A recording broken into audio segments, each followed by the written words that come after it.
ક્યાંથી પડીને આવ્યો? ક્યાંથી પડીને આવ્યો? ક્યાંથી પડીને આવ્યો થયો ભાઈ? આટલો લોહી લુહાણ છે ને આવ્યો ક્યાંથી? હે અહીંયા ઘોઘાદરના ચોકમાંથી દારૂ પીધો હે?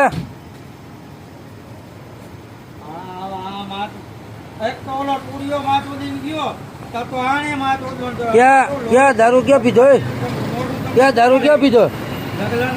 દારૂ ક્યાં પીધો છે? હે દારૂ ક્યાં પીધો છે? હે તો આ ક્યાંથી લગાડીને આવ્યો તું? હે આ એક અજાણી વ્યક્તિ છે ગોંડલ ઘોઘાવદર ચોક કે જ્યાં દારૂની મહેફિલ અને આ લોકો લોહી લુહાણ થઈ ગયેલ છે. આને કોઈ લેવાવાળું નથી અને આ ઘોઘાવદરનો રહેવાસી છે. ધોમ દારૂ પીધેલો છે અને લોહી લુહાણ થઈ ગયેલો છે અને આ જગ્યાએ ફૂલે ફૂલ અને કાયદેસર જાહેરમાં દારૂ વેચાઈ રહ્યો છે. બરાબર. અને આ એક દિવસનું નથી, લગભગ આમાં અહીંયા 30 જણા મરી ગયા આ રીતના.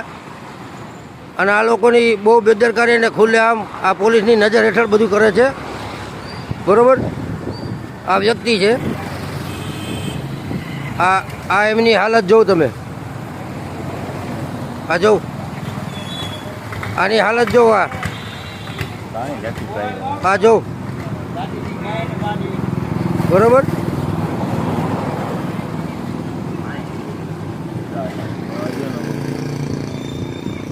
આ ઘોઘાવદર ચોકની અંદર, ઘોઘાવદર ચોકની અંદર જે સુધરાય સભ્ય છે વોર્ડ નંબર 3ના, જાહેરમાં દારૂ ખુલ્લેઆમ વેચે અને એના આ એક નહીં પણ લગભગ આવા ઘણા એવા ઇસ્યુઓ બન્યા છે. છતાં પોલીસ આની કોઈ કાર્યવાહી કરતી નથી. બરાબર. આની કાર્યવાહી કરવા નમ્ર અપીલ છે. આવી રીતે કેટલોક ટાઈમ હાલશે?